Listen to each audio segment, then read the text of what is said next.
natin mapakinggan nyo. Pag pinihit ko, tumutunog siya, di ba? Pero sira na tong timer na to. Bakit? Bakit ko nasabing sira na?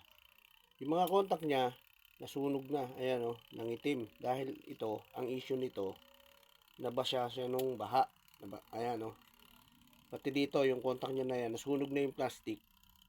Nagkadikit-dikit na. Kaya kahit pihitin mo siya, walang supply na pumapasok dito. Dahil hindi siya yung contact niya rito, hindi gumagana. Ayan o. Hit mo. Ayan o. Binihit mo siya, gumagana, di ba? Tumutunog siya. Pero, ang problema niyan, itong mga contact niya rito, hindi na didikit na gano'n. Kaya, hindi mo mapaikot yung kanyang motor. Kaya, pag ganito ang issue, papalitan nyo na siya ng timer.